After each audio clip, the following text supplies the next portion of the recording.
کیا تم نے کبھی دل ہی دل میں یہ سوچا ہے کہ میں اتنی دعائیں مانگ رہا ہوں، روتا ہوں، گڑ گڑاتا ہوں، پھر بھی میری دعا قبول کیوں نہیں ہو رہی؟ کیا اللہ مجھے سن ہی نہیں رہا، یا پھر میری قسمت میں ہی کچھ نہیں لکھا؟ اگر یہ سوال تمہارے دل میں بھی ہے تو آج کی یہ ویڈیو تمہیں اندر سے ہلا دے گی۔ اللہ کبھی بھی بندے کی دعا کو رد نہیں کرتا، بس وہ تمہیں وہ وقت نہیں دیتا جو تم چاہتے ہو، بلکہ وہ وقت دیتا ہے جو تمہارے لیے بہتر ہوتا ہے۔ تم سمجھتے ہو دعا قبول نہیں ہو رہی، لیکن حقیقت یہ ہے کہ اللہ تمہیں کسی بڑی مصیبت سے بچا رہا ہوتا ہے۔ قرآن کہتا ہے، اور تم کسی چیز کو برا سمجھتے ہو جبکہ وہ تمہارے لیے بہتر ہوتی ہے۔ تمہاری زندگی میں جو تاخیر ہے وہ اللہ کی طرف سے انکار نہیں بلکہ حفاظت ہے۔ زندگی کے بدلتے موسم زندگی بھی موسموں کی طرح ہے، کبھی خوشی کی دھوپ، کبھی غم کی بارش، کبھی خاموش راتیں، اور تم چاہتے ہو کہ ہمیشہ بہار رہے، لیکن یاد رکھو اگر ہمیشہ بہار رہے تو درخت کی جڑیں کبھی مضبوط نہیں ہوتی۔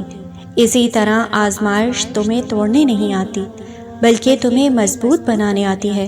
حضرت ایوب علیہ السلام کو دیکھو، درد اتنا تھا کہ انسان سوچ بھی نہیں سکتا، لیکن انہوں نے کہا مجھے تکلیف پہنچی ہے اور تو سب رحم کرنے والوں سے بڑھ کر رحم کرنے والا ہے، اور اللہ نے انہیں شفا دی۔ حضرت یعقوب علیہ السلام نے کہا میں اپنی فریاد صرف اللہ سے کرتا ہوں، یعنی اصل طاقت انسان کے رونے میں نہیں بلکہ اللہ پر یقین میں ہے۔ کبھی کبھی اللہ تمہاری دعا فوراً قبول نہیں کرتا، کیونکہ اگر وہ فوراً دے دے تو تم دعا کرنا ہی چھوڑ دو گے، اور اللہ چاہتا ہے کہ تم اس کے قریب رہو۔ تمہارے آنسو بھی عبادت ہے، تمہارا انتظار بھی عبادت ہے، تمہاری خاموشی بھی دعا ہے۔ یقین کرو جس دن اللہ نے کن کہا اس دن تمہاری پوری زندگی بدل جائے گی۔ تم سوچ بھی نہیں سکتے کہ اللہ تمہارے لیے کیا لکھ رہا ہے۔ جو چیز ابھی تم سے دور ہے وہ شاید تمہارے لیے بہتر نہیں، اور جو تمہارے لیے بہتر ہے وہ تمہارے بہت قریب ہے۔